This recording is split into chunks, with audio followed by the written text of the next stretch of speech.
ಸಿಎಂಗೆ clean chit ಬೆನ್ನಲ್ಲೇ active ಆದ ಇಡಿ ಮೂಡಾ ಹಗರಣದ ತನಿಖೆ ಮತ್ತಷ್ಟು ಚುರುಕುಗೊಂಡಿದೆ. ಬೆಂಗಳೂರಿನ ಇಡಿ ಕಚೇರಿಯಲ್ಲಿ ಮೂಡಾ ಅಧಿಕಾರಿಗಳಿಗೆ ಡ್ರಿಲ್ ಮಾಡಲಾಗ್ತಾ ಇದೆ. ಯಾವಾಗ ಲೋಕಾಯುಕ್ತ ಅಧಿಕಾರಿಗಳು ನಿನ್ನೆ ಕಂಪ್ಲೀಟ್ ರಿಪೋರ್ಟ್ ಅನ್ನ ಸಲ್ಲಿಸಿದ್ರು, ಅದರಲ್ಲಿ ಬಿ ರಿಪೋರ್ಟ್ ಅನ್ನ ಸಲ್ಲಿಸಲಾಗಿದೆ ಸಿದ್ದರಾಮಯ್ಯನವರ ವಿಚಾರಕ್ಕೆ ಸಂಬಂಧಪಟ್ಟಂತೆ.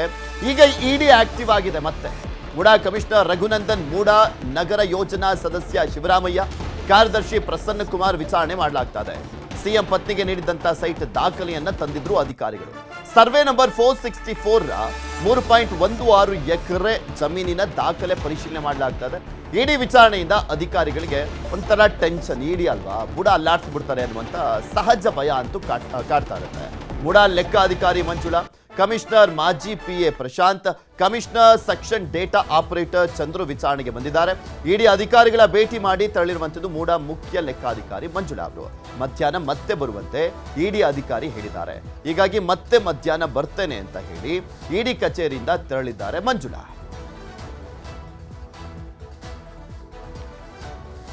ಲೋಕಾಯುಕ್ತದಲ್ಲಿ ಮೂಡಾ ಕೇಸ್ನಲ್ಲಿ ಕ್ಲೀನ್ ಚಿಟ್ ಲೋಕ ವರದಿ ಸಮರ್ಥಿಸಿಕೊಂಡಿದ್ದಾರೆ ಸಚಿವ ಬೈರತಿ ಸುರೇಶ್ ಅವರು. ಚಾಮುಂಡಿ ಬೆಟ್ಟದಲ್ಲಿ ಪೂಜೆ ಸಲ್ಲಿಸಿ ಮೂಡಾ ಬಗ್ಗೆ ಮಾತನಾಡಿದ್ರು. ಸಹಜ, ಯಾರ ಪರವಾಗಿ ಯಾವ ರೀತಿಯಾಗಿ ಏನು ಹೆಲ್ಪ್ ಆಗಿರುತ್ತೆ ಅದನ್ನ ಸಮರ್ಥನೆ ಮಾಡ್ಕೊಳ್ತಾರೆ. ಅದೇ ರೀತಿಯಾಗಿ ಲೋಕ ವರದಿಯನ್ನ ಸಮರ್ಥನೆ ಮಾಡ್ಕೊಂಡಿದ್ದಾರೆ ನಗರಾಭಿವೃದ್ಧಿ ಸಚಿವರಾಗಿರುವಂತ ಬೈರತಿ ಸುರೇಶ್ ಅವರು. ನಾನು ಅವತ್ತೇ ಹೇಳಿದ್ದೆ, ಬಿಜೆಪಿ JDSಗೆ ಮರ್ಯಾದೆ ಇಲ್ಲ, ಚಾಮುಂಡಿ ದೇವಿ ಮುಂದೆ ಪ್ರಮಾಣ ಮಾಡಿ ಅಂತ ಕರೆದಿದ್ದೆ. ಬಿಜೆಪಿ ಶಾಸಕ ಶ್ರೀವತ್ಸ ಸೇರಿದಂತೆ ಯಾರೂ ಕೂಡ ಬರಲಿಲ್ಲ ಅಂತ ಹೇಳಿದ್ರು. ನಾನಾಗಲಿ ಸಿಎಂ ಆಗಲಿ ಸಿಎಂ ಪತ್ನಿ ಆಗಲಿ ಹೆದರಲ್ಲ. ಮೂಡಾ ಕಡತಗಳನ್ನ ನಾನು ತೆಗೆದುಕೊಂಡು ಹೋಗಿಲ್ಲ. ಫೈಲ್ ತೆಗೆದುಕೊಂಡು ಹೋಗೋದು ಅಷ್ಟು ಸುಲಭನಾ ಅಂತ ಪ್ರಶ್ನೆಯನ್ನ ಮಾಡಿದ್ರು ಬೈರತಿ ಸುರೇಶ್ ಅವರು. ಟೆಂಪಲ್ ರನ್ ಮಾಡ್ತಾ ಇದ್ದಾರೆ ಇವತ್ತು. ಚಾಮುಂಡಿ ತಾಯಿಗೆ ಮತ್ತೆ ನಂಜನಗೂಡಿಗೆ ಹೋಗಿ ವಿಶೇಷ ಪೂಜೆಯನ್ನ ಸಲ್ಲಿಸ್ತಾ ಇರುವಂಥದ್ದು. ಇಲ್ಲೊಂದ್ ಕಡೆ ಹರಕೆಯನ್ನ ತೀರ್ಸಿದ್ರ ಅನ್ನುವಂಥ ಪ್ರಶ್ನೆಗಳು ಕೂಡ ಇದ್ದಾವೆ.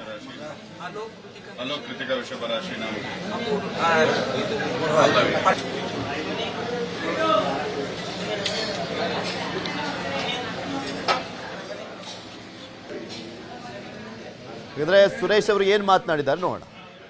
ಬಿಜೆಪಿ ಅವರಿಗೆ JDS ಅವ್ರಿಗೆ ಮಾನ ಮರ್ಯಾದೆ ಇದೆಯನ್ರಿ.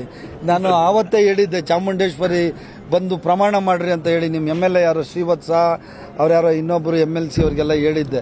ನಾವೇನಾದ್ರೂ ತಪ್ಪು ಮಾಡಿದ್ರೆ ನಾನು ಬಂದು ಚಾಮುಂಡೇಶ್ವರಿ ಹತ್ರ ಪ್ರಮಾಣ ಮಾಡ್ತೀನಿ, ಅಲ್ಲಿ ಬಂದು ನೀವು ಮಾಡಿ ಅಂತ. ಯಾರಿಗೂ ಬರ್ಲಿಕ್ಕೆ ಯೋಗ್ಯತೆ ಇಲ್ಲ. ಸುಮ್ಮನೆ ಇವತ್ತೊಂದು ದಿನ ಲೋಕಾಯುಕ್ತ ವರದಿ ಸರಿ ಇಲ್ಲ, ಇದು ಸರಿ ಇಲ್ಲ ಅಂದ್ರೆ ಅದಕ್ಕೇನಾದ್ರೂ ಅರ್ಥ ಇದೆಯಾ? ಮತ್ತೆ ಇನ್ಯಾರು ಕೊಡೋಣ? ಹಂಗಾದ್ರೆ ನಮ್ಮ ರಾಜ್ಯದಲ್ಲಿ ಅತ್ಯಂತ ಬಲಶಾಲಿಯಾಗಿರೋದು ಈ ಹಿಂದಿನ ಅನೇಕ ಮುಖ್ಯಮಂತ್ರಿಗಳನ್ನ ಮಂತ್ರಿಗಳನ್ನ ತಪ್ಪು ಮಾಡಿದಾಗ ಜೈಲ್ಗಟ್ಟು ಅಂತ ಕೆಲಸ ಮಾಡಿರೋದು ಲೋಕಾಯುಕ್ತ ಕೊಟ್ಟಿರುವಂತಹ ರಿಪೋರ್ಟ್ಗೂ ನಮ್ಗೆ ಸಂಬಂಧ ಇಲ್ಲ. ನಮಗೆ ಅದಕ್ಕೆ ಸಂಬಂಧನೇ ಇಲ್ಲ. ಅವರು ಯಾವುದೇ ಪೂರ್ವಾಗ್ರಹ ಪೀಡಿತರಾಗಿ ಯಾವುದೂ ಕೆಲಸ ಮಾಡಲಿಲ್ಲ. ಅವರು ಏನು ಆಕ್ಚುಯಲ್ಸ್ ಏನಿದೆ ಅದ್ರ ಬಗ್ಗೆ ಇನ್ವೆಸ್ಟಿಗೇಷನ್ ಮಾಡಿದ್ದಾರೆ. ಯಾವುದು ತಪ್ಕೊಂಡು ಬಂದಿಲ್ಲ, ಅದಕ್ಕೆ ಬಿ ರಿಪೋರ್ಟ್ ಹಾಕಿದ್ದಾರೆ. ಇನ್ಯಾವ್ದು ಹಂಗಾದ್ರೆ ಕಂಪ್ಲೇಂಟ್ ಮಾಡಿಬಿಟ್ಟಿದೆ, ಅದು ಕರೆಕ್ಟ್ ಇತ್ತಾ? BJP ಅವರು ಮತ್ತು ಬೇರೆ ಪಕ್ಷದವ್ರು ಹೇಳ್ತಾರೆ ಅಂತೇಳಿ ಇನ್ವೆಸ್ಟಿಗೇಷನ್ ಮಾಡೋಕ್ಕಾಗಲ್ಲ. ಇನ್ವೆಸ್ಟಿಗೇಷನ್ ಅವ್ರದ್ದೇ ಸ್ವತಂತ್ರ ಸಂಸ್ಥೆ. ಅದನ್ನು ನಾನು ಇವತ್ತು ಅವ್ರು ಏನು ಮಾಡಿದ್ದಾರೆ ಅದನ್ನು ಸ್ವಾಗತ ಮಾಡ್ತೀನಿ. ಎಲ್ಲ ನ್ಯಾಯ ನೀತಿ ಏನಿದೆ ಈ ರಾಜ್ಯದ ನಮ್ಮ ಸಂವಿಧಾನ ಏನಿದೆ, ಸಂವಿಧಾನದ ಪ್ರಕಾರ ನ್ಯಾಯ ಸಿಗ್ತದೆ. 50-50 ನಿವೇಶನಗಳು ಹಂಚಿರೋದ್ರ ಬಗ್ಗೆ ಸಾಧಕ ಬಾಧಕಗಳನ್ನ ದೇಸಾಯಿ ಕಮಿಟಿಗೆ ಕೊಟ್ಟಿದ್ದೀವಿ. ಏಕಸದಸ್ಯ ಅವ್ರದ್ದು ಕಮಿಟಿ ಮಾಡಿದ್ದೀವಿ. ಅವರು ಅದರನ್ನ ಚೇರ್ ಮಾಡ್ತಿದ್ದಾರೆ. PN ದೇಸಾಯಿ ಅವರವರು ಏನು ನಮಗೆ ರಿಪೋರ್ಟ್ ಕೊಡ್ತಾರೆ ಆ ರಿಪೋರ್ಟ್ ಮೇಲೆ ನಾವು ಕ್ರಮ ತಗೋತೀವಿ.